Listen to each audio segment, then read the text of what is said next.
children suffocating, asking for breath because they couldn't breathe. He shot tear gas on children.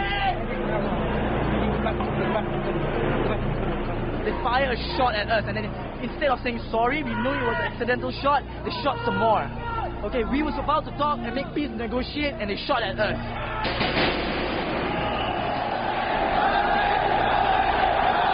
For several hours, everything was peaceful.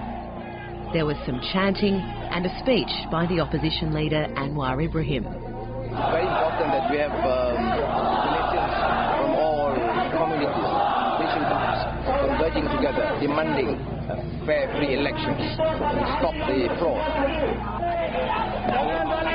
But when a small group of protesters broke through security barriers, they were targeted with tear gas and water cannon. Police estimate that 40,000 to 50,000 people were involved. Organisers, though, put the number at 250,000. About 500 demonstrators were arrested. All have now been released.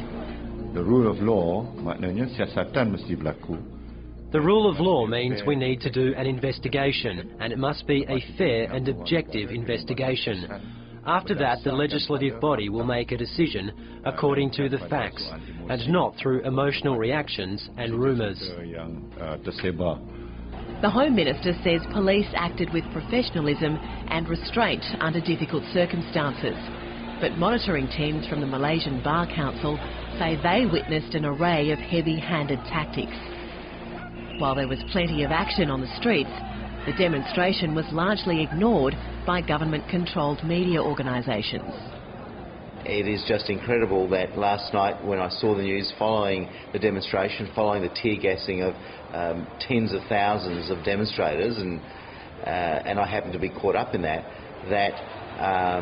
there was no coverage of that in the official media. And that just seems extraordinary. Australian Independent Senator Nick Xenophon is in Kuala Lumpur as part of an international fact-finding mission on Malaysia's electoral processes. Members have already formed the view that the country's electoral system is backward and needs major improvement. I think election commission need to be improved and the system need to be improved. And if the institutions improve, then democracy will improve. And they haven't been encouraged by meetings with the ruling coalition. In our meeting with the Secretary General of the United Malays National Organisation, who is also the Secretary General of BERSIH Nasional, he stated, and I quote, "The importance of avoiding racial strife. Are our people mature for freedom?"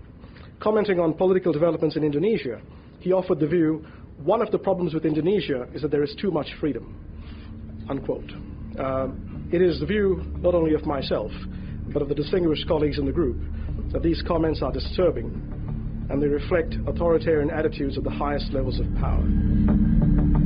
Malaysia's parliament approved a raft of electoral reforms earlier this month, but protesters say those reforms don't address the big issue of electoral fraud, which they claim has kept the BERSIH National Coalition in power for the last 55 years.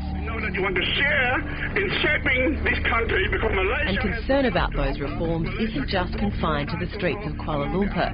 There have also been big rallies in major cities around the world.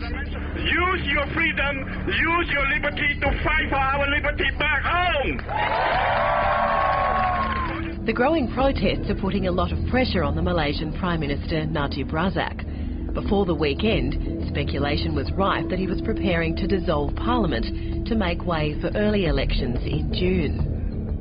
I think there is no way that the BERSIH National can win the urban areas. It's quite clear from the crowd we saw on Saturday that a big number of people living in the urban areas have given up on the government and they will vote against the BERSIH National. Given that, the fallout from the weekend protests could be an important indicator of when the Prime Minister goes to the polls.